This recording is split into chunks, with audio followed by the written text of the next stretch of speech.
Let me tell you about the hardest question in investing. It's not what to buy, it's not when to buy, it's how long to hold. Most investors get this backwards. They spend enormous energy trying to find the perfect stock at the perfect price. They analyze charts, they read reports, they wait for the ideal entry point, and then they sell 6 months later because they get nervous or bored or they see something shinier. All that research, all that effort, wasted because they didn't hold long enough for the business to compound. I've spent over 80 years investing. I've bought hundreds of stocks. I've made billions of dollars.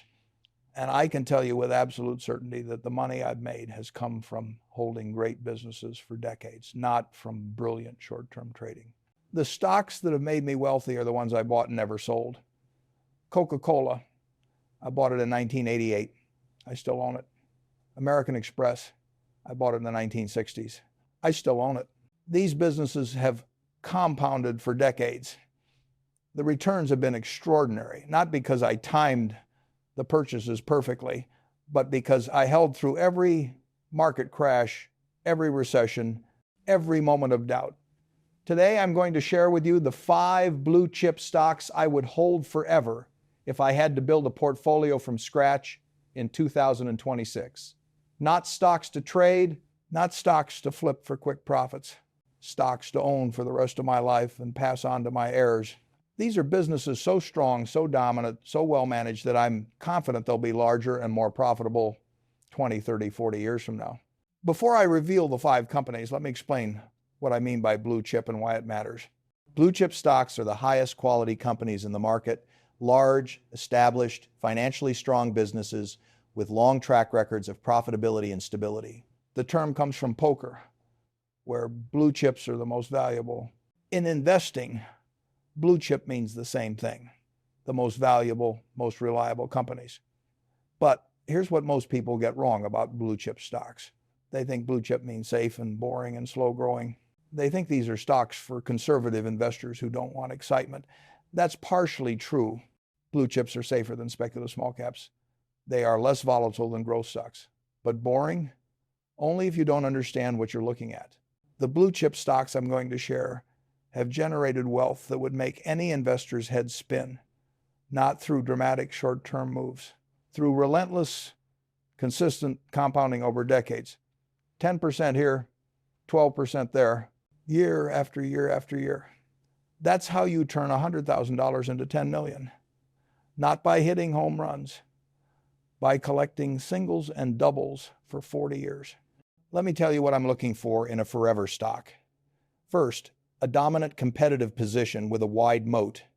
The company must have something that protects it from competition, a brand that customers love, network effects that get stronger as the company grows, economies of scale that make it impossible for smaller competitors to match their costs, switching costs that keep customers locked in, something durable that will still exist decades from now. Second, pricing power. The company must be able to raise prices without losing customers. This is the ultimate test of business quality. If you have to cut prices to compete, you're in a commodity business. Your margins will get squeezed, your profits will disappear.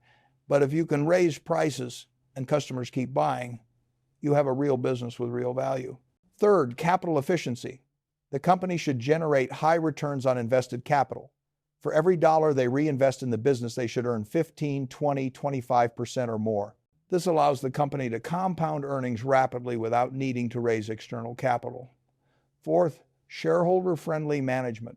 The people running the company should treat shareholders like partners, not obstacles. They should allocate capital intelligently, return cash when they can't reinvest it productively, avoid stupid acquisitions, be honest about challenges. I want managers who act like owners. Fifth, a long runway for growth. Even the best business needs somewhere to grow. The company should have opportunities to expand geographically, introduce new products, enter new markets. Growth doesn't have to be explosive, but it has to be there. A business that can't grow will see its stock price stagnate. Sixth, resilience through cycles. The company must be able to survive and even thrive during recessions, market crashes, competitive threats, and technological disruption. I want businesses that have proven They can handle whatever the world throws at them. Those are my criteria. And only 5 companies meet all of them so convincingly that I would hold them forever. Let me tell you about the first one. The first stock I would hold forever is Apple. I know what you're thinking. Warren, you already own Apple. Everyone knows you own Apple. It's your largest position. This isn't news. You're right. And that's exactly the point. If I had to start over tomorrow and could only own 5 stocks for the rest of my life, I would immediately buy Apple. Why? Because Apple is the best business I've ever seen. Let me explain what makes Apple so extraordinary. Apple has created an ecosystem that is nearly impossible to escape. You start with an iPhone. Then you add AirPods because they work seamlessly. Then an Apple Watch because it integrates perfectly. Then a MacBook because everything syncs. Then you subscribe to iCloud for storage, Apple Music for entertainment, Apple TV Plus for shows, Apple Fitness for workouts. Every product makes every other product more valuable. Every service strengthens the ecosystem. And with every addition, it becomes harder to leave. This is not lock-in through contracts or penalties. This is voluntary lock-in through superior experience. People stay with Apple because switching would make their lives worse. That is the strongest moat that exists. Apple has over 2 billion active devices worldwide. 2 billion. Every one of those devices is a gateway to Apple's ecosystem. And the ecosystem generates recurring revenue, services revenue, which includes the App Store, Apple Music, iCloud, Apple Pay, and other subscriptions, is now over $90 billion annually and growing at double-digit rates. This is recurring, high-margin revenue. Once someone subscribes to iCloud or Apple Music, they tend to stay subscribed. The churn rates are very low, and the marginal cost of serving additional subscribers is minimal. So as services revenue grows, it drops almost entirely to the bottom line. This is why Apple's profit margins have expanded even as iPhone sales have matured. Let me give you some numbers that illustrate Apple's dominance. Apple captures over 50% of the profits in the global smartphone market, despite having only 15% of unit market share. They sell fewer phones than Samsung or various Chinese manufacturers, but they make far more money per phone, and they make additional money through the App Store and services. An iPhone customer is worth far more over their lifetime than an Android customer. Apple knows this. They optimize for customer lifetime value, not market share. The brand strength is unmatched. Apple is the most valuable brand in the world, worth over $400 billion, according to brand valuation firms. People don't buy Apple products just for functionality. They buy them for status, for design, for the experience. This emotional connection is priceless. It allows Apple to charge premium prices and maintain premium margins. Now let me address the concerns people have about Apple. Warren, the iPhone business is mature. Unit sales aren't growing. Won't this hurt Apple? The iPhone business is mature in developed markets, but it's still growing in emerging markets. And more importantly, Apple has shifted to a services model. They don't need to sell more iPhones every year. They need to keep the installed base engaged and spending on services. As long as people keep using their iPhones and buying apps and subscribing to services, Apple keeps growing. Warren, what about competition? Chinese manufacturers are making phones just as good as iPhones for half the price. Chinese manufacturers make decent hardware, but they don't have Apple's ecosystem. They don't have the App Store with millions of apps. They don't have the seamless integration across devices. They don't have the privacy and security features. They don't have the brand. An iPhone is not just a phone, it's access to the Apple ecosystem. That's what people are paying for. Warren, what about regulation? Governments are investigating Apple for antitrust issues around the App Store. Regulation is a risk. Governments might force Apple to allow alternative app stores or reduce the App Store commission from 30% to something lower. This would hurt services revenue, but it wouldn't destroy the business. Apple would adapt. The ecosystem would remain valuable. The brand would endure. And frankly, the probability of truly damaging regulation is low. Governments move slowly. Apple has excellent lobbyists. And breaking up the App Store would harm consumers by reducing security and privacy. I'm not worried. The business is so strong that even regulatory headwinds won't stop it. Apple's capital allocation is excellent. They generate over $100 billion in free cash flow annually. They return most of it to shareholders through dividends and buybacks. The dividend has grown consistently. The buyback program is massive, retiring about 3% of shares outstanding every year. This is shareholder-friendly management. Looking forward, Apple has enormous growth opportunities. They're expanding into healthcare. The Apple Watch is already the most popular wearable health device. Over time, it will become a medical-grade device that monitors heart conditions, blood sugar, sleep quality, and more. This creates opportunities for health services and partnerships with healthcare providers. They're expanding into financial services. Apple Pay is already widely used. Apple Card is gaining traction. Apple could become one of the largest consumer financial companies in the world by leveraging their installed base and trust. They're developing augmented reality and virtual reality products. The Vision Pro headset is the first step. Over the next decade, AR glasses could become as ubiquitous as iPhones. And they're investing heavily in artificial intelligence. Apple has some of the best AI researchers in the world. They're integrating AI into every product. Siri will become dramatically more capable. Photos will organize themselves. Messages will write themselves. AI will make every Apple product more valuable. These growth opportunities are on top of the existing business. Apple doesn't need all of them to succeed. Even if only one or two pan out, the company will keep growing for decades. That's why I would hold Apple forever. It's the best business in the world with a founder-led culture, an impregnable moat, massive cash generation, and multiple paths to growth. If I could only own one stock, it would be Apple. The second stock I would hold forever is Microsoft. Microsoft is the only company that rivals Apple in terms of business quality. And in some ways, Microsoft might even be better positioned for the future. Let me explain why.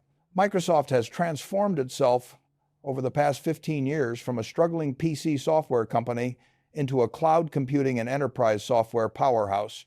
This transformation was led by Satya Nadella, who became CEO in 2014. Under his leadership, Microsoft has tripled in value and rebuilt its competitive position. Microsoft has three dominant businesses. The first is productivity software. Microsoft Office, which includes Word, Excel, PowerPoint, Outlook, Teams, and other applications. Over 300 million people pay for Microsoft 365 subscriptions. Businesses can't function without these tools. This is mission-critical software with incredibly high switching costs. Once your company's data is in Excel and your workflows are built around Outlook and Teams, you're not switching to a competitor. The cost and disruption would be enormous. Microsoft has pricing power here. They raise subscription prices periodically and customers pay because the value exceeds the cost.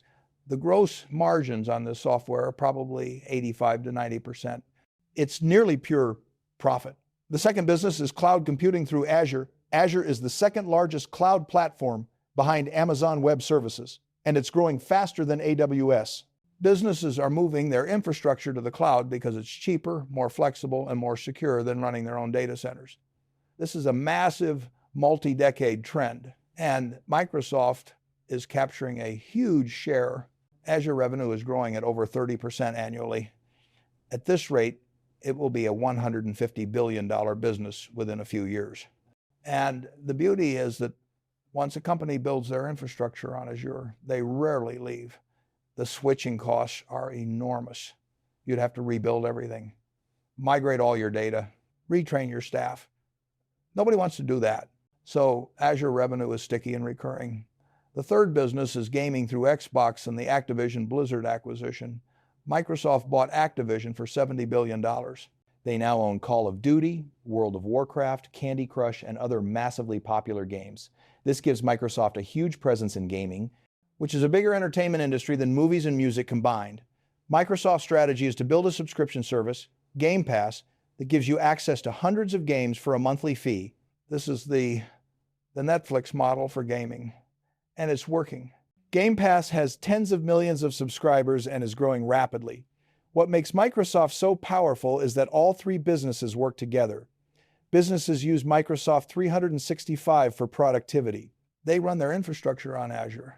Their employees play games on Xbox. Microsoft is embedded in every part of corporate and consumer life.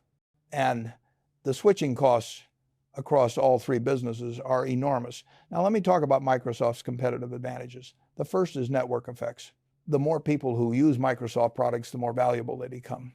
If your entire company uses Teams, you have to use Teams too. If all your colleagues use Office, you need Office to collaborate. This creates a self-reinforcing cycle. The second is data advantages.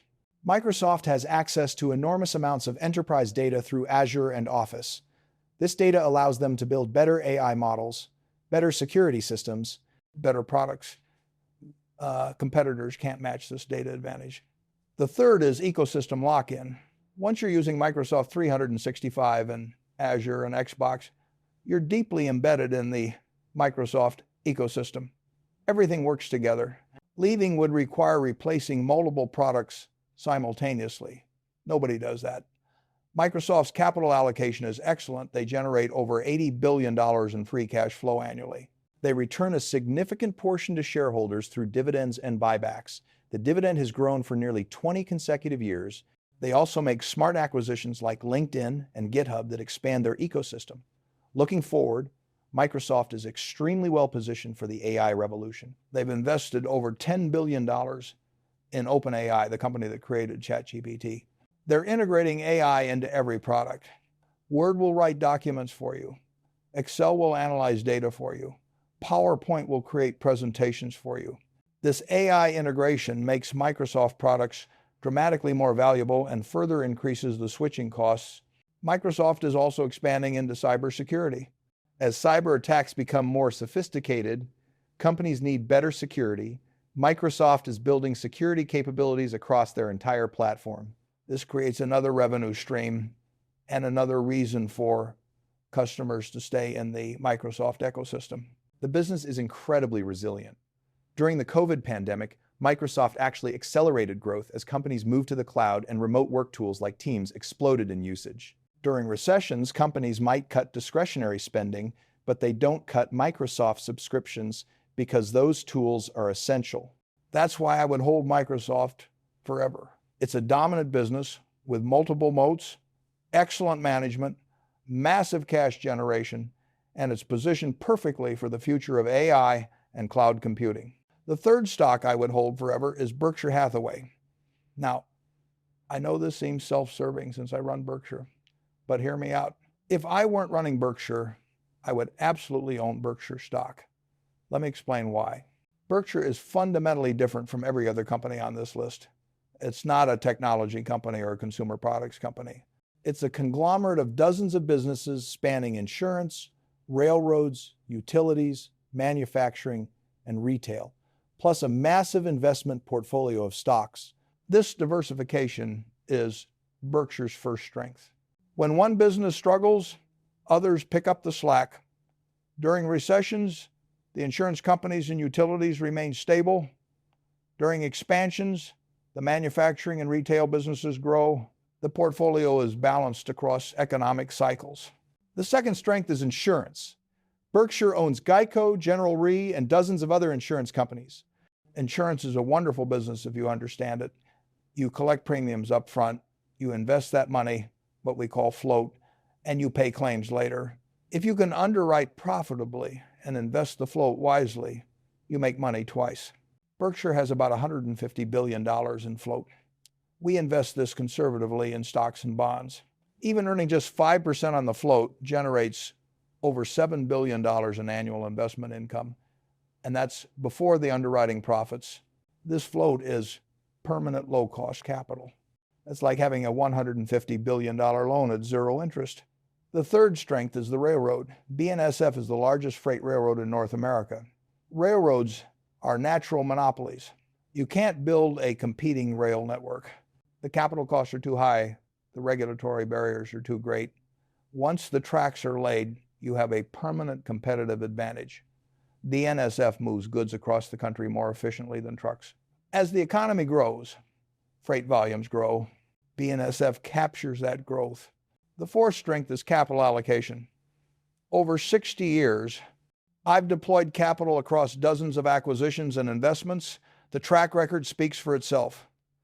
Berkshire's book value has compounded at nearly 20% annually since 1965. This is one of the best capital allocation records in business history.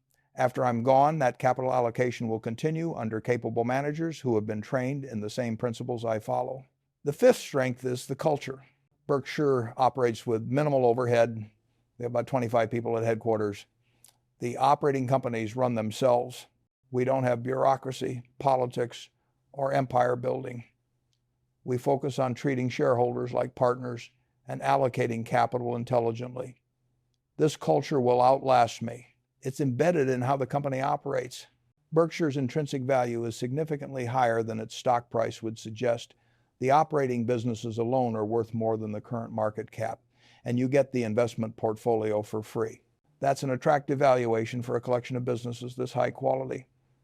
Looking forward, Berkshire will continue to acquire businesses and make investments. We have over $150 billion in cash waiting for opportunities. When markets crash and great businesses become available at reasonable prices, we'll deploy that capital aggressively. And the existing businesses will keep compounding. The utilities will keep generating stable cash flow. The railroad will keep moving freight. Geico will keep insuring cars. The manufacturers will keep producing products. This compounding is relentless and predictable. That's why I would hold Berkshire forever. It's a diversified collection of high-quality businesses run by excellent managers with a culture of capital efficiency and shareholder focus. It's as close to a perfect business as exists. The fourth stock I would hold forever is Visa. Visa is one of the most underappreciated businesses in the world. Most people think of it as a credit card company. That's wrong. Visa doesn't issue credit cards. It doesn't lend money. It doesn't take credit risk. Visa is a payments network. When you swipe a Visa card, Visa processes the transaction. They connect the merchant's bank to your bank. They verify the transaction. They transfer the information. And they take a tiny fee, maybe 1% of the transaction value. This business model is extraordinary for several reasons. First, Visa takes no credit risk. If you don't pay your credit card bill, that's the bank's problem, not Visa's. Visa already got their fee when the transaction was processed. This makes Visa's earnings incredibly stable. They don't have loan losses. They don't have defaults. They just collect transaction fees. Second, Visa has network effects.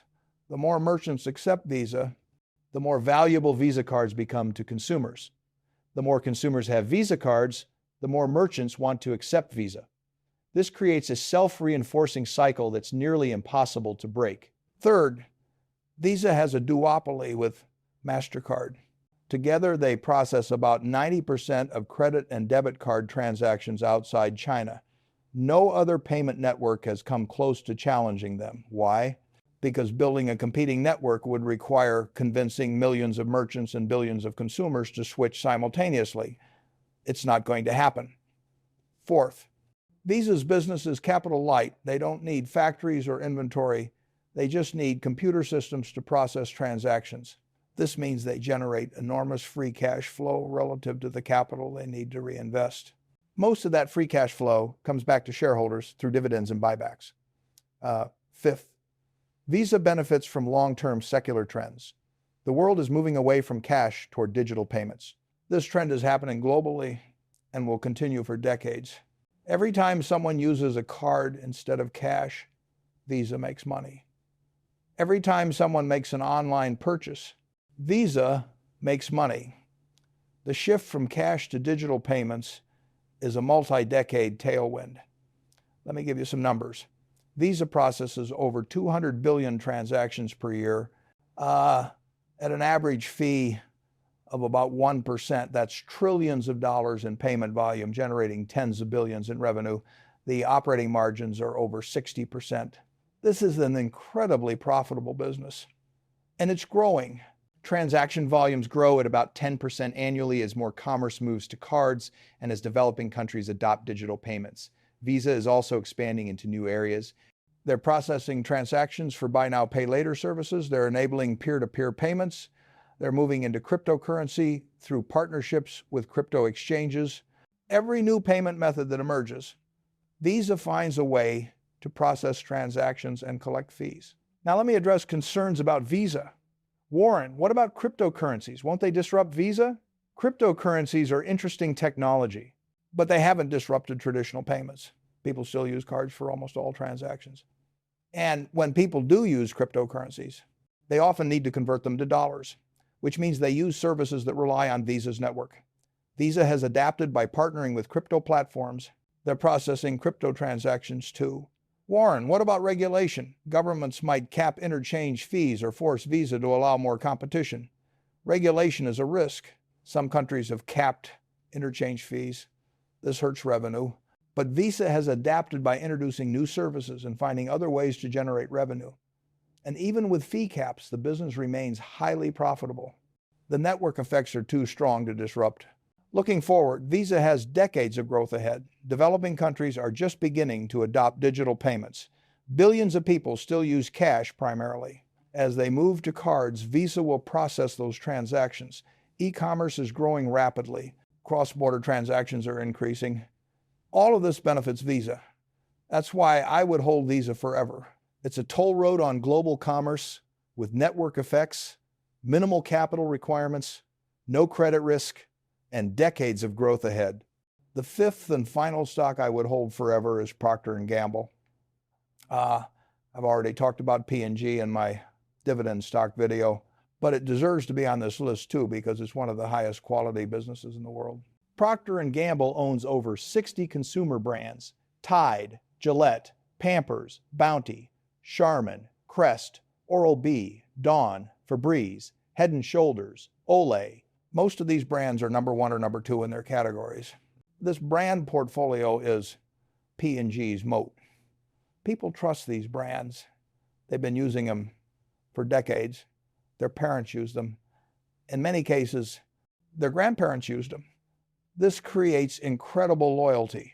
When you go to the store, you buy Tide even though it costs more than generic detergent. Why? Because you trust it. Because you've always used it.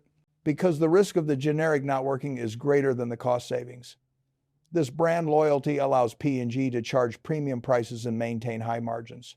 P&G's products are non-discretionary. You can't stop brushing your teeth or doing laundry or using toilet paper because the economy is weak. You might trade down to cheaper brands during severe recessions. But demand for the products themselves is stable. This makes P&G's earnings incredibly resilient through economic cycles. P&G has pricing power. When their costs increase, they raise prices. Customers might grumble, but they keep buying. This ability to pass through cost increases is the hallmark of a high-quality business. P&G has increased its dividend for 68 consecutive years. This is one of the longest dividend growth streaks in the world. It's proof of earnings stability and management discipline. The business generates about 15 to 20 billion in free cash flow annually.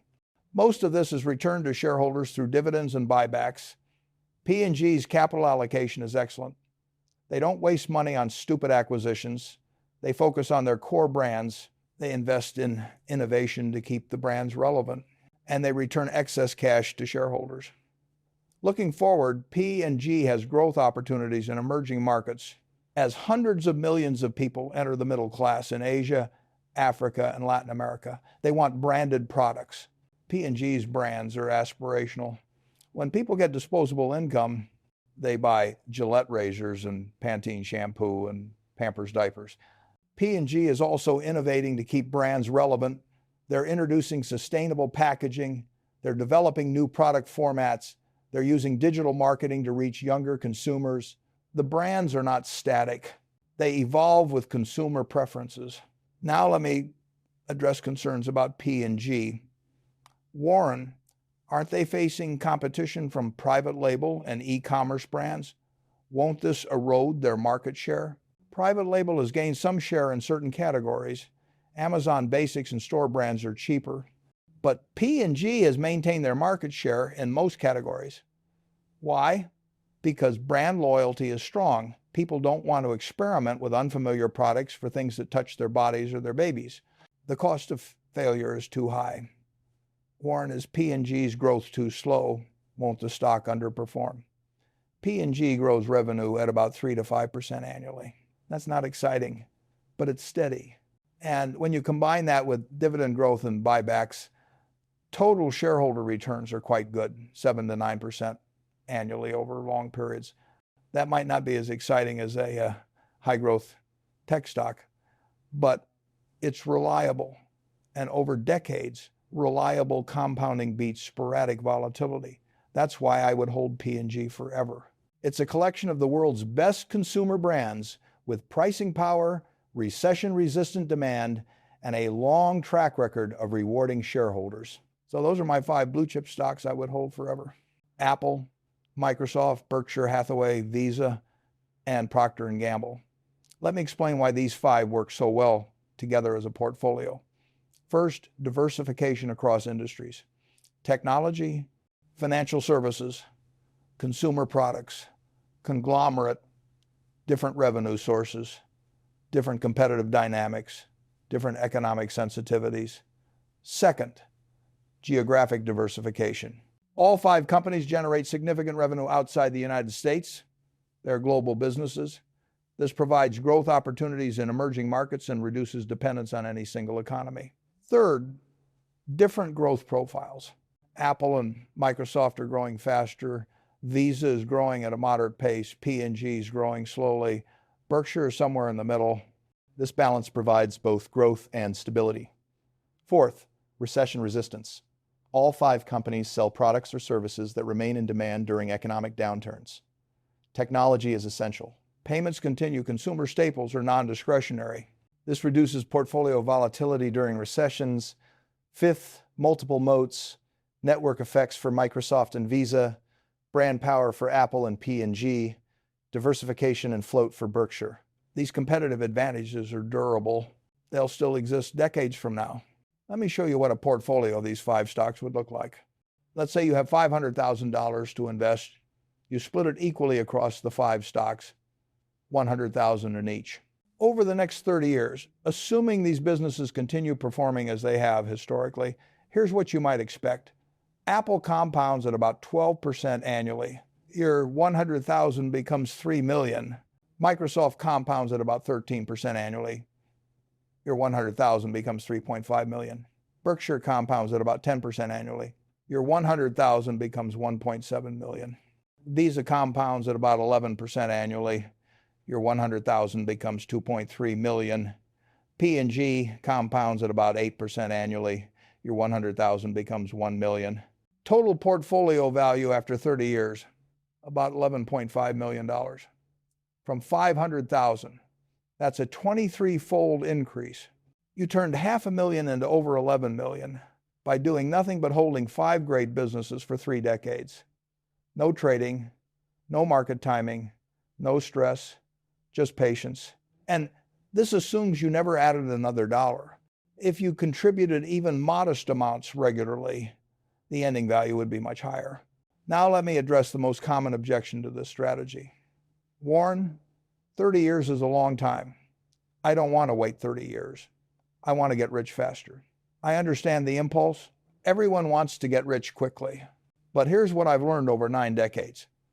The people who try to get rich quick almost always stay poor. They chase hot stocks. They trade constantly. They try to time the market.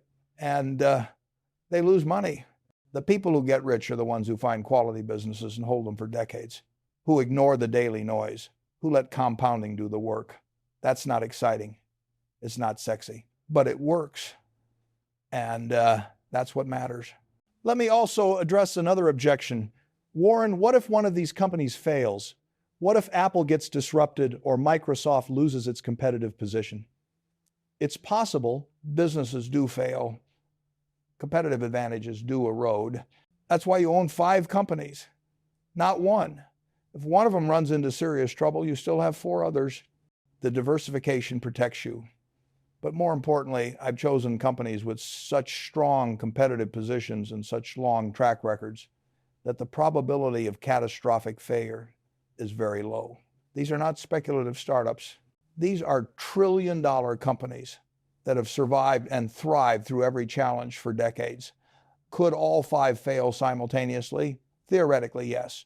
In practice, no. It's not going to happen. Now, let me talk about when you should sell these stocks. My answer is simple. Never, unless one of these conditions occurs. One, the competitive moat erodes significantly. If Apple's ecosystem starts losing customers, if Microsoft loses cloud market share dramatically, if Visa's transaction volumes decline, these would be signs that the fundamental business has changed. Then you sell. Two, management makes repeated capital allocation mistakes.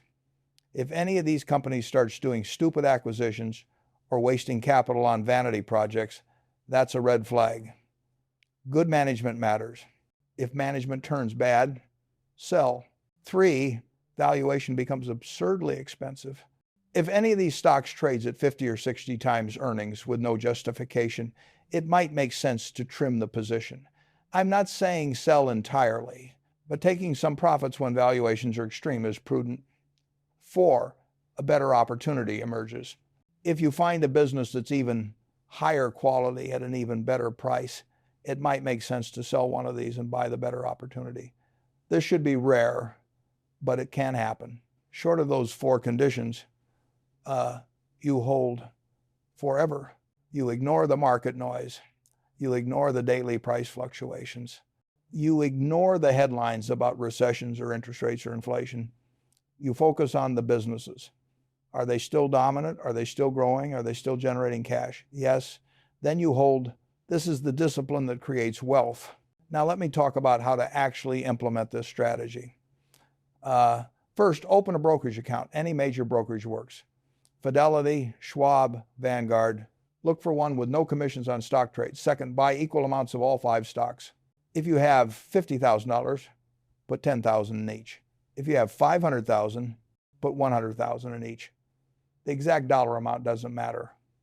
What matters is that you own all 5. Third, set up automatic dividend reinvestment. When these companies pay dividends, use the cash to buy more shares automatically. This accelerates compounding. Fourth, add money regularly every month or every quarter. Contribute whatever you can afford. Dollar cost averaging. Buy more shares regardless of the price. Over decades, the price you pay matters less than the time you're invested. Fifth, rebalance annually. Once a year, check your portfolio. If one stock has grown to 40% of your portfolio and another has shrunk to 10%, rebalance back to equal weights. This forces you to sell high and buy low. Sixth, ignore the prices. Don't check your portfolio daily. Don't obsess over short-term fluctuations. Check once a quarter or once a year just to make sure everything is on track. But don't let daily volatility affect your decisions. Let me share a personal story that illustrates the power of this approach. In 1988, I bought Coca-Cola stock. I paid about $1 billion for Berkshire's position. People thought I was crazy. Coca-Cola was struggling. New Coke had been a disaster. The stock price had been weak. But I understood the business. I understood the moat. I understood the long-term value. So I bought and held.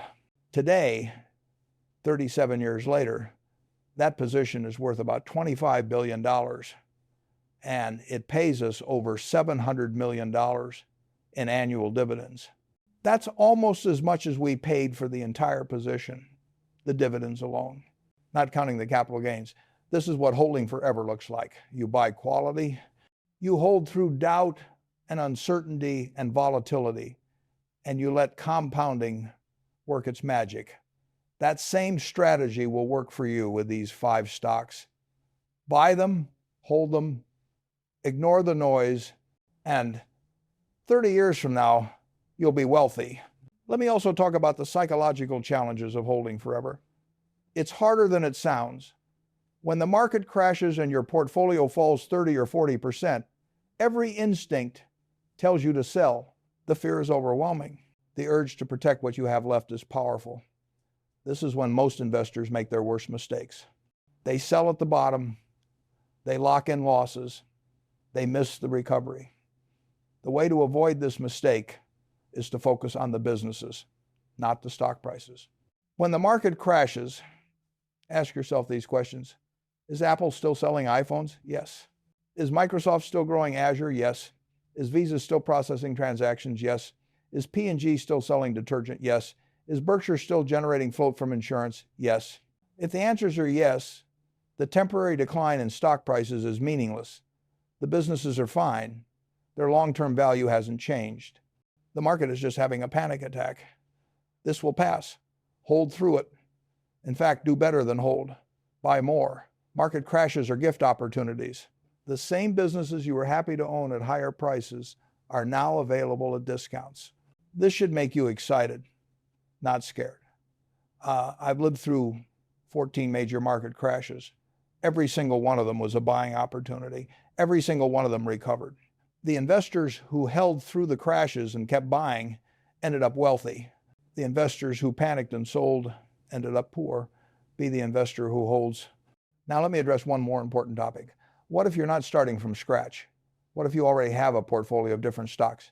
Should you sell everything and buy these 5? Not necessarily. If you own high-quality businesses that meet similar criteria, you might keep them. But be honest with yourself. Are they really as good as these 5? Do they have the same competitive advantages? The same long-term growth potential? The same quality management? If the answer is no, you should probably consolidate, sell the lower quality positions and buy these 5. Yes, you might incur some capital gains taxes, but over decades, the higher returns from superior businesses will more than make up for the one-time tax hit. Let me give you a framework for evaluating your current holdings against these 5 stocks. For each stock you own, ask yourself, would I buy this stock today if I didn't already own it? If the answer is no, sell it. Does this stock have a competitive advantage as strong as Apple, Microsoft, Visa, Berkshire, or P&G? If not, sell it. Will this stock definitely still be dominant 20 years from now? If you're not confident, sell it. Am I holding this stock out of hope or out of conviction? If it's hope, sell it. Be ruthless. Your portfolio should only contain businesses you would enthusiastically buy today. Everything else is a distraction. Now, let me close with the most important lesson about holding forever. The stocks don't matter as much as the principles. Yes, I've given you 5 specific companies, and I believe these are the best businesses to own for the long term. But 20 years from now, the list might be different. New companies will emerge, competitive positions will shift, technologies will change. What won't change are the principles. Dominant competitive positions, pricing power, capital efficiency, shareholder-friendly management, growth runways, resilience through cycles. If you understand these principles, you can identify great businesses in any era. You can build wealth in any market. You can adapt as the world changes. The specific stocks are just the application of timeless principles. Learn the principles, apply them rigorously, hold businesses that meet the criteria, ignore businesses that don't, and be patient. Wealth compounds slowly and then all at once. So, here's my final recommendation. Buy these 5 stocks: Apple, Microsoft, Berkshire Hathaway, Visa, and Procter & Gamble. Split your money equally across them. Reinvest the dividends. Add money regularly. Rebalance annually. And hold forever. Ignore the market crashes. Ignore the recessions. Ignore the headlines. Ignore the people who tell you to trade. Just hold. And 30 years from now, when you're sitting on millions of dollars that compounded from patient investing in quality businesses, you'll understand why I've been preaching this message for decades. It's not complicated. It's not exciting, but it works.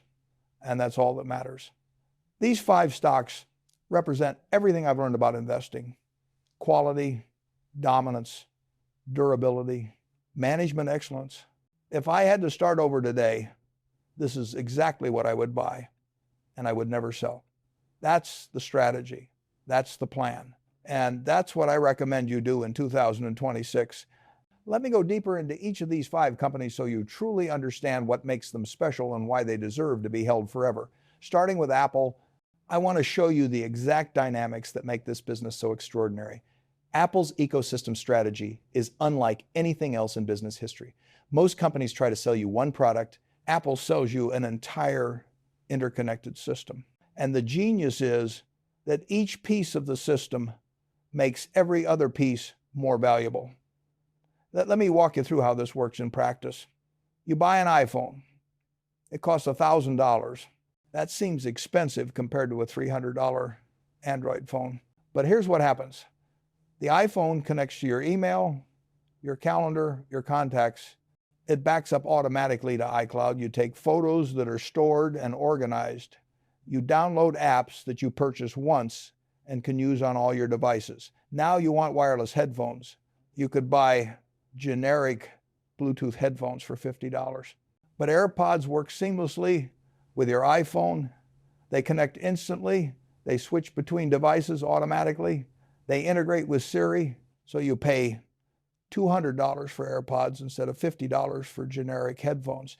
Now you want a smartwatch. You could buy a Fitbit for $150.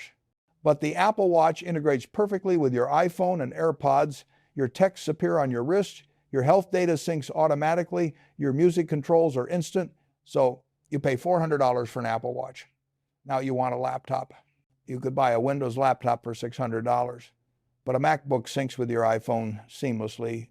Your messages work across all devices. Your files are available everywhere through iCloud. Your photos appear automatically. So you pay $1,200 for a MacBook. Notice what happened.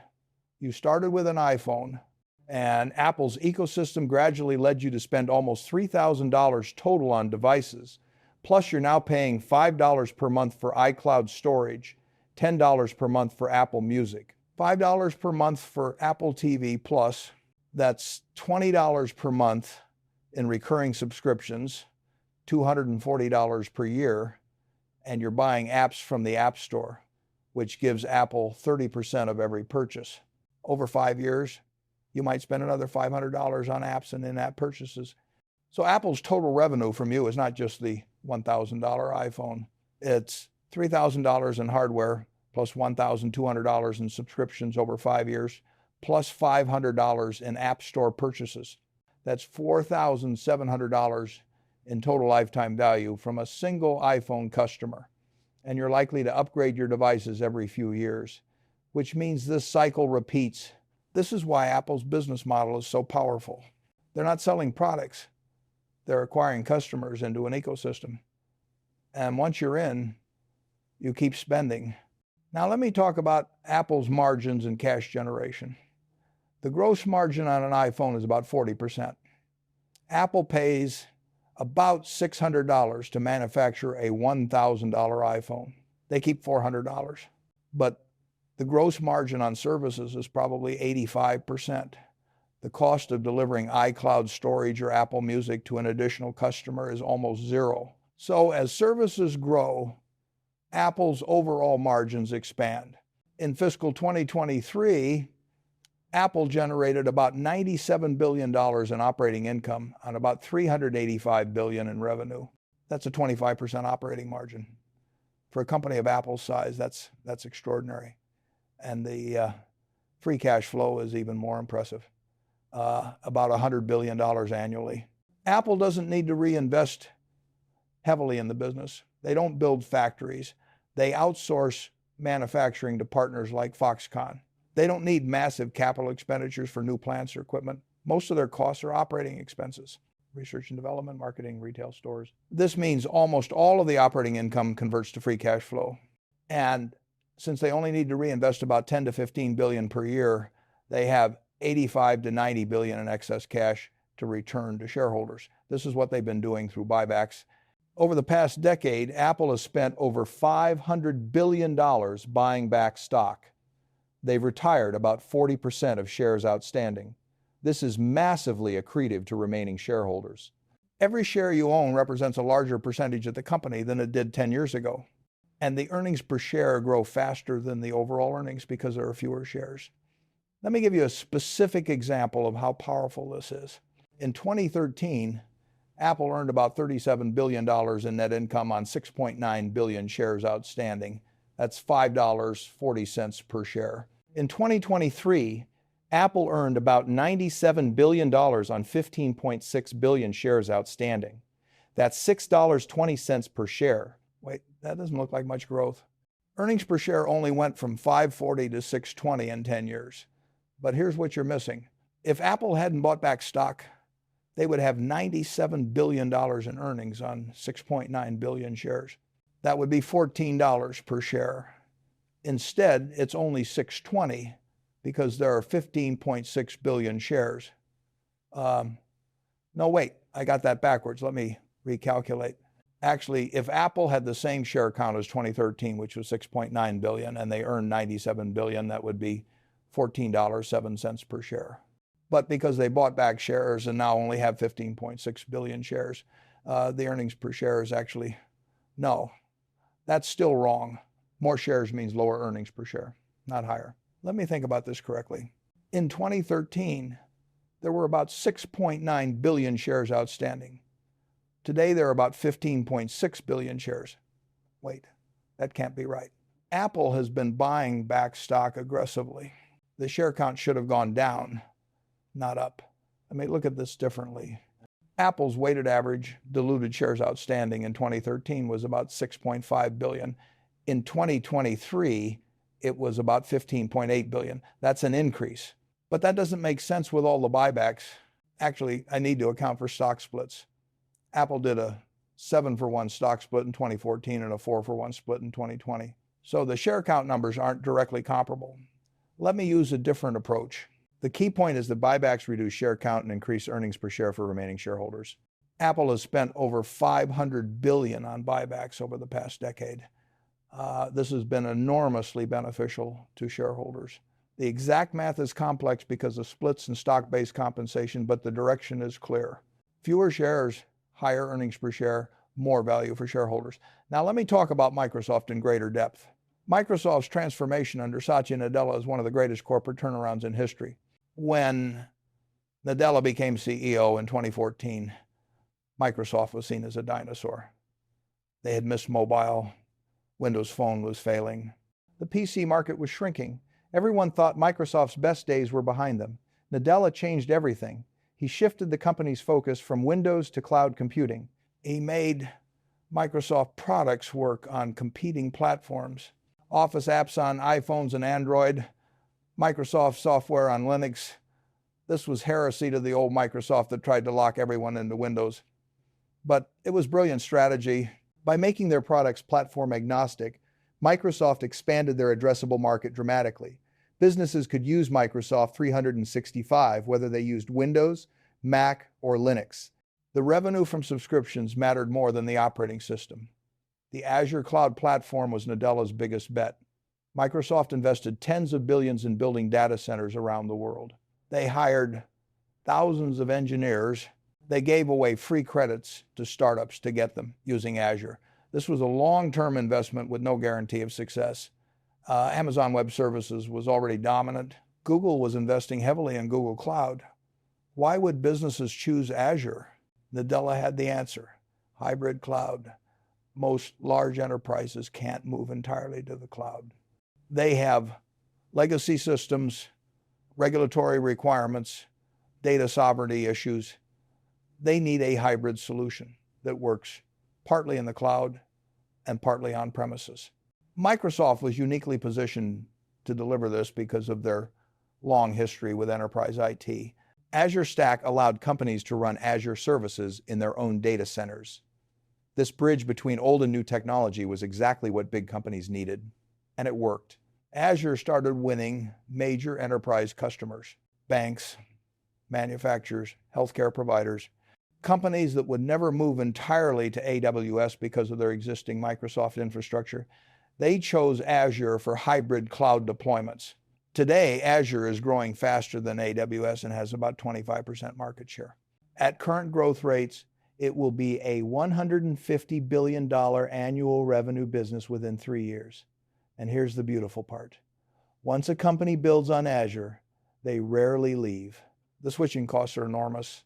Moving workloads from one cloud to another requires rewriting applications, retraining staff, and risking outages. Nobody wants to do that unless absolutely necessary. So Azure revenue is incredibly sticky. It's recurring, high margin, and growing rapidly. The compound effect of this is extraordinary. Microsoft also made brilliant acquisitions. LinkedIn for $26 billion in 2016 looked expensive, but LinkedIn is now generating over $15 billion in annual revenue and is highly profitable. It's integrated with Microsoft's other products. Your LinkedIn profile connects to your Microsoft 365 account. Sales data from LinkedIn flows into dynamic CRM. This makes both products more valuable. GitHub, acquired for $7.5 billion in 2018, gave Microsoft the world's largest community of software developers. Over 100 million developers use GitHub. This gave Microsoft relationships with the people who make technology decisions at companies. Developers who use GitHub for personal projects often advocate for Microsoft technologies at work. Another strategic win. The Activision Blizzard acquisition for $70 billion in 2023 was controversial. Many thought Microsoft overpaid. But this gives Microsoft ownership of some of the most valuable intellectual property in gaming. Call of Duty alone generates over $3 billion annually. World of Warcraft, Candy Crush, Overwatch, these are franchises that will generate revenue for decades. And Microsoft's strategy with Game Pass is transformative. Instead of buying games individually for $60, you pay $15 per month and get access to hundreds of games. If you play 2 or 3 games per year, the subscription is cheaper than buying games individually. This is brilliant for Microsoft. They convert one-time purchases into recurring subscriptions. Over a customer's lifetime, they make far more money from subscriptions than from individual game sales. Game Pass already has over 30 million subscribers. At $15 per month, that's $5.4 billion in annual revenue. And it's growing rapidly. Within 5 years, Game Pass could have 100 million subscribers and generate $18 billion annually. This would make it one of the most valuable entertainment subscriptions in the world, rivaling Netflix. Now, let me talk about Microsoft's AI strategy, because this is critical to the next decade. Microsoft invested over $10 billion in OpenAI and has exclusive rights to use OpenAI's technology in Microsoft products. They're integrating GPT models into everything. Copilot in Office helps you write emails, create presentations, analyze data. Instead of spending an hour creating a PowerPoint deck, you tell Copilot what you want and it creates the deck in minutes. This is transformative productivity. And Microsoft can charge extra for Copilot. They're adding $30 per user per month on top of the standard Microsoft 365 subscription. For a company with 1,000 employees using Office, that's an extra $360,000 per year in subscription revenue. And companies will pay it because the productivity gains are worth far more. The developers using GitHub Copilot to write code faster, security teams using AI to detect threats, customer service teams using AI to handle inquiries. Every part of Microsoft's business is being enhanced with AI. And because Microsoft controls the platform, they can integrate AI more deeply than competitors. This creates another layer of lock-in. Once your employees are trained on Microsoft's AI tools and your workflows are built around them, switching to competing products becomes even harder. The switching costs, already high, become astronomical. Microsoft's financial performance reflects this dominance. In fiscal 2023, they generated about $88 billion in operating income on $212 billion in revenue. That's a 42% operating margin, higher than Apple's. And the free cash flow was about $65 billion. They returned most of this through dividends and buybacks. The dividend has grown consistently for 20 years. The current yield is about 0.8%, which seems low. But the dividend growth rate is about 10% annually. Over time, your yield on cost becomes very attractive. Now let me talk about Berkshire Hathaway in greater detail. I want to explain why Berkshire is structured the way it is and why this structure creates value. Berkshire operates as a holding company with 2 types of assets: operating businesses that we own outright and an investment portfolio of stocks that we own partially. The operating businesses include insurance companies, BNSF, Railroad, Berkshire Hathaway Energy, and dozens of manufacturing, service, and retail companies. These businesses generate about $35 billion in annual operating earnings. The insurance businesses, particularly Geico, General Re, and our reinsurance operations, are the crown jewels. They generate float. This is money that policyholders pay in premiums that we hold until we pay claims. While we hold this money, we invest it. The float is about $150 billion. We don't pay interest on this float. We invest it conservatively in stocks and bonds and earn returns. Even a 5% return on $150 billion is $7.5 billion annually. This is investment income on money that costs us nothing. The insurance businesses also underwrite profitably most years. We charge premiums that exceed the claims we pay. This means we're getting paid to hold the float, not paying to hold it. This is an incredibly powerful business model. The railroad, BNSF, is a different type of asset. Railroads are capital intensive. We have to invest billions annually maintaining track, buying locomotives, and improving infrastructure. But in return, we get steady cash flow from hauling freight across the country. About $5 to $6 billion in annual earnings. Railroads are natural monopolies. You can't build a competing rail network. The barriers to entry are insurmountable. This gives BNSF pricing power and a permanent competitive position. Berkshire Hathaway Energy is another regulated utility business. They own electric utilities, natural gas pipelines, and renewable energy assets. These generate about $4 to $5 billion in annual earnings. Utilities are boring but stable. Demand is predictable. Regulation provides a floor on returns. It's a good business. The manufacturing and service businesses are diverse. Precision Cast Parts makes metal components for aerospace. Lubrizol makes chemicals. See's Candies makes chocolates.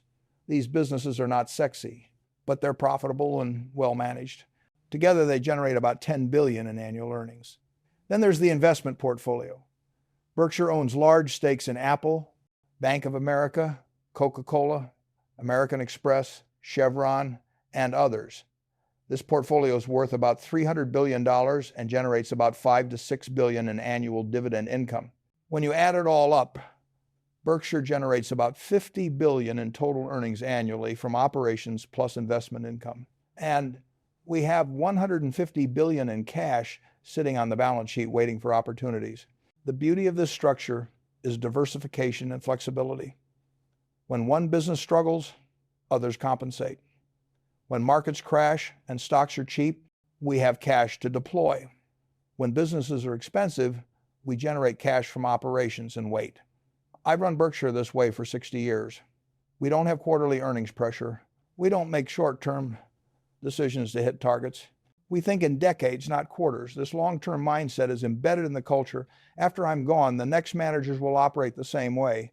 Now, let me talk about Visa in much greater depth because most people don't understand how extraordinary this business is. Visa is a network that connects issuing banks, acquiring banks, and merchants. When you swipe a Visa card at a store, here's what happens in milliseconds. The merchant's terminal sends the transaction details to the acquiring bank, the bank that handles the merchant's card payments. The acquiring bank sends the information to Visa's network. Visa routes the transaction to the issuing bank, your bank that issued your Visa card. The issuing bank checks if you have sufficient credit or funds. If yes, they approve the transaction and send approval back through Visa's network. Visa sends the approval to the acquiring bank. The acquiring bank tells the merchant's terminal the transaction is approved. This entire process happens in less than a second. Visa processes the transaction and takes a fee from the merchant, usually about 1 to 2% of the transaction value. The fee is split between Visa, the issuing bank, and the acquiring bank. Visa keeps about 0.1 to 0.2%. On a $100 purchase, Visa makes about 10 to 20 cents. That doesn't sound like much, but Visa processes billions of transactions. Those dimes and quarters add up to tens of billions in revenue. And here's the key. Visa takes no credit risk. They're just processing information. If you don't pay your credit card bill, that's the issuing bank's problem. Visa already got their fee when you made the purchase. This makes Visa's earnings incredibly predictable and stable. They don't have to set aside reserves for loan losses. They don't have credit write-offs. They just collect fees on transaction volumes.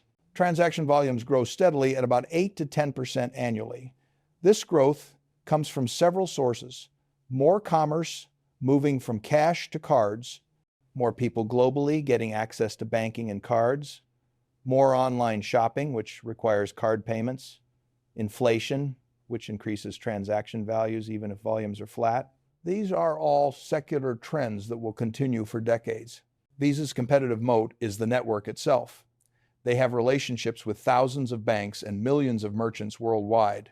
To compete with Visa, you'd need to convince banks to issue your cards and merchants to accept them. Both sides need critical mass for the network to be valuable. Banks won't issue cards that merchants don't accept. Merchants won't accept cards that customers don't have. This chicken and egg problem means new networks can't get started.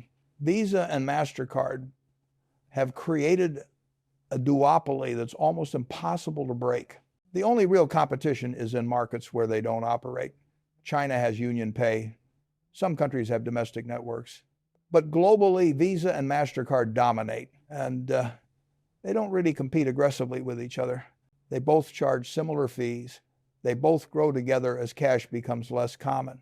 It's almost a cooperative oligopoly. Visa's capital requirements are minimal.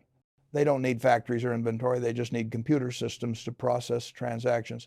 Their biggest investments are in data centers and cybersecurity, maybe a few $1 billion per year. Compare this to banks that need branches or manufacturers that need plants. Visa's capital intensity is extremely low. This means they convert almost all of their operating income to free cash flow. And since they don't need to reinvest much, they return most of the free cash flow to shareholders. Over the past decade, Visa has returned over $100 billion to shareholders through dividends and buybacks. The stock has quintupled. Looking forward, Visa is expanding into new areas: real-time payments, buy now, pay later, cryptocurrency on-ramps, cross-border B2B payments. Every new way people move money creates an opportunity for Visa to process transactions and take fees. Now let me talk about Procter & Gamble's competitive advantages in detail. P&G's moat is their brand portfolio. But it's not just that they have well-known brands. It's that these brands occupy specific positions in consumers' minds that are nearly impossible to displace. Take Tide laundry detergent. Tide has about 40% market share in the US. It's the #1 brand by a wide margin. Why do people buy Tide when it costs twice as much as store brands?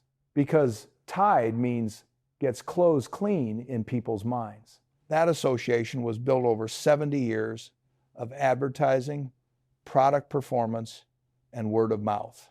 When you're in the store looking at detergent, you have a choice. Buy Tide for $12 or buy the store brand for $6. If you buy Tide, you know your clothes will get clean.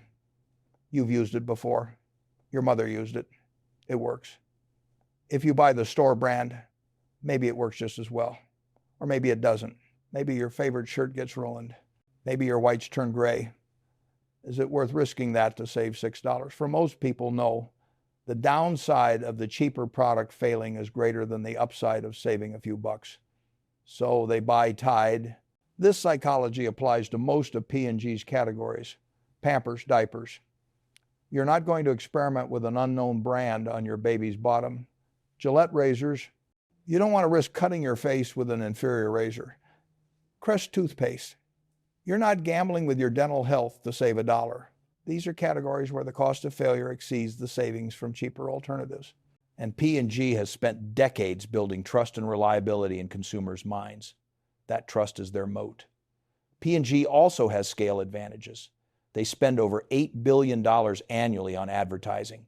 No competitor can match that. They have relationships with retailers built over a century. They get preferential shelf space.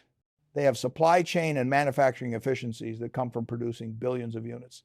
These scale advantages mean P&G's costs are lower than competitors, even though they charge higher prices. So their margins are enormous. In fiscal 2023, P&G generated about $18 billion in operating income on $82 billion in revenue. That's a 22% operating margin. For a consumer products company, that's excellent. And they convert almost all of that to free cash flow, about $14 to $15 billion annually. They return most of this through dividends and buybacks.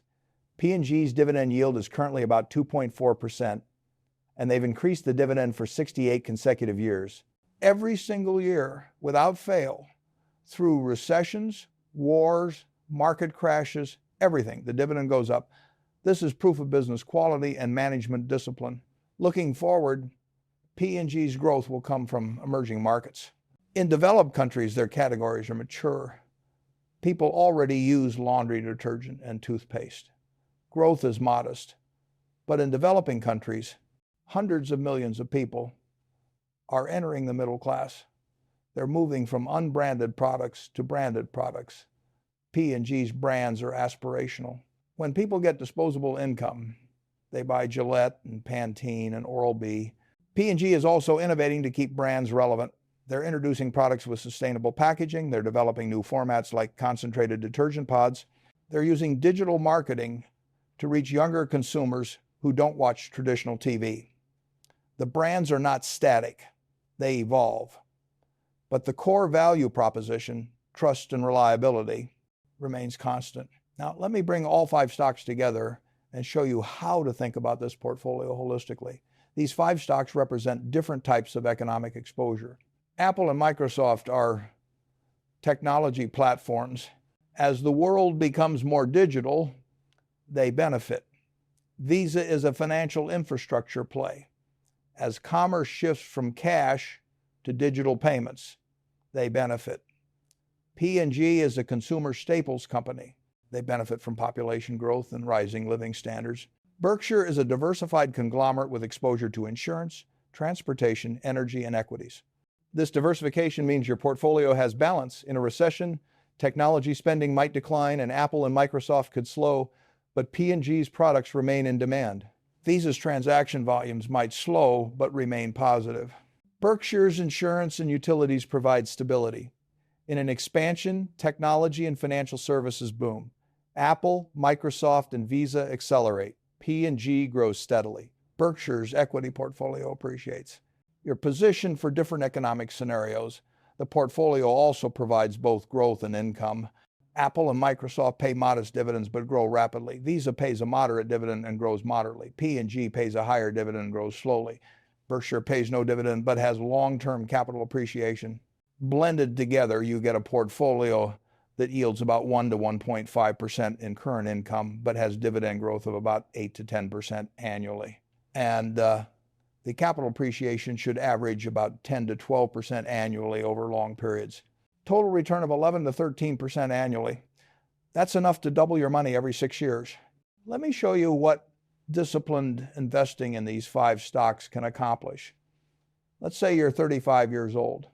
You have $50,000 saved. You invest it equally in these 5 stocks, $10,000 in each. You add $500 per month. Every month, without fail, you invest $100 in each stock. You reinvest all dividends automatically. You don't try to time the market. You just keep adding money and reinvesting dividends for 30 years. What happens?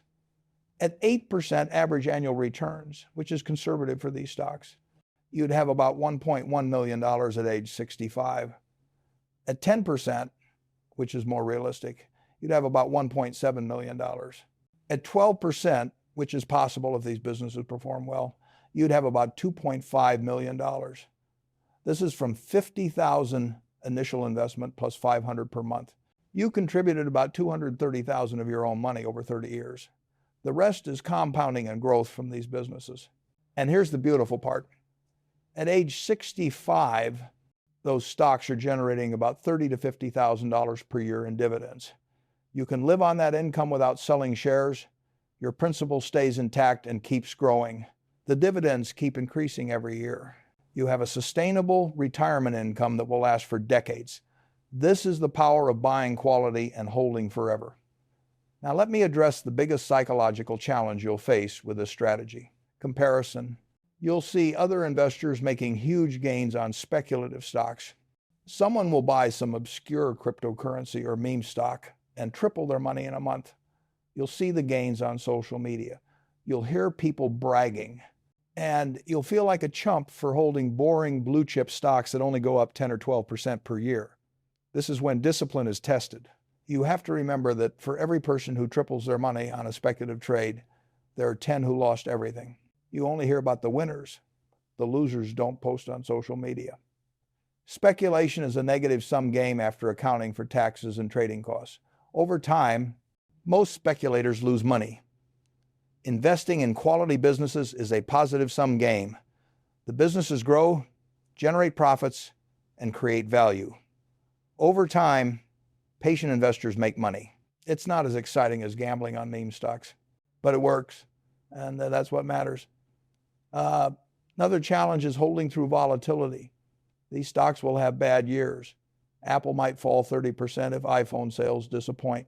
Microsoft might fall 20% if cloud growth slows. Visa might fall 15% if there's a recession. When this happens, you'll be tempted to sell. Don't. Ask yourself, if the fundamental business has changed, is Apple's ecosystem falling apart? No. Are people switching from iPhones to Android en masse? No. Then the price decline is temporary. It's just the market being irrational. Hold through it. Or better yet, buy more. Market overreactions are opportunities. Let me give you a concrete example. In March 2020, when COVID hit, all 5 of these stocks fell. Apple fell about 25%, Microsoft fell about 20%, Visa fell about 35%, Berkshire fell about 30%, P&G fell about 15%. If you panicked and sold, you locked in losses. If you held, you recovered fully within a year. If you bought more during the panic, you made significant gains. This pattern repeats in every market crash. Temporary declines followed by recovery. The investors who hold through volatility are rewarded. The investors who panic are punished. Be the investor who holds. Now, let me talk about tax efficiency because this matters for long-term wealth. If you hold these stocks in a taxable account, you'll pay taxes on dividends each year. The dividends are qualified dividends taxed at favorable rates. 0% if you're in a low tax bracket, 15% for most people, 20% at the highest brackets. This is much better than ordinary income tax rates. But you still have to pay taxes annually on the dividend income. The capital gains, however, are not taxed until you sell. So if you buy Apple at $150 per share and it grows to $300, you don't pay taxes on that $150 gain until you sell. This allows the gains to compound tax-free for decades. When you eventually sell, perhaps in retirement when you're in a lower tax bracket, you pay long-term capital gains tax at favorable rates. This tax deferral is enormously valuable. It allows your money to compound faster than if you were trading and paying taxes on gains every year. This is another reason to hold forever. You minimize taxes by minimizing realized gains. Ideally, hold these stocks in retirement accounts where possible. IRAs and 401k plans allow dividends and capital gains to compound completely tax-free or tax-deferred. You don't pay any taxes until you withdraw money in retirement. This accelerates compounding significantly. If you're maxing out retirement accounts and still have money to invest, then use taxable accounts for these stocks. But prioritize the retirement accounts first. Now, let me close with a final story that illustrates everything I've been teaching. In 1994, I met a man who had inherited $10,000 when his father died. This was in the 1960s. He used the money to buy stock in a company his father had admired, Coca-Cola. He bought about 300 shares at around $30 per share, adjusted for splits. He put the stock certificate in a safe deposit box and forgot about it for 30 years. Didn't check the price, didn't read the annual reports, didn't follow the news, just forgot about it. In 1994, when we met, he remembered the stock and went to check on it. Those 300 shares had grown to over 2,000 shares through dividend reinvestment and stock splits. The stock price was about $25 per share. His $10,000 investment was worth over $50,000, and the shares were generating about $2,000 per year in dividends. He held for another 30 years. When he passed away in 2024, those shares were worth over $400,000, and they were generating about $12,000 per year in dividends. 40 times return over 60 years from doing nothing, just buying a quality business and forgetting about it. This is what I want you to understand. The hard part of investing is not finding great businesses. The hard part is holding them long enough for compounding to work. Most people can't sit still. They trade, they try to optimize, they chase performance, and they destroy their returns. The investors who get rich are the ones who buy quality and do nothing for decades. That's the lesson, that's the strategy. And that's what I recommend you do with these 5 stocks. Buy Apple, Microsoft, Berkshire Hathaway, Visa, and Procter & Gamble. Hold them forever. Ignore the noise. Let compounding work.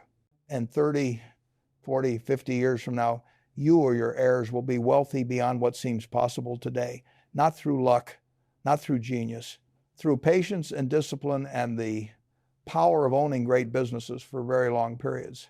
That's how wealth is built. That's what works. And that's my final recommendation for 2026.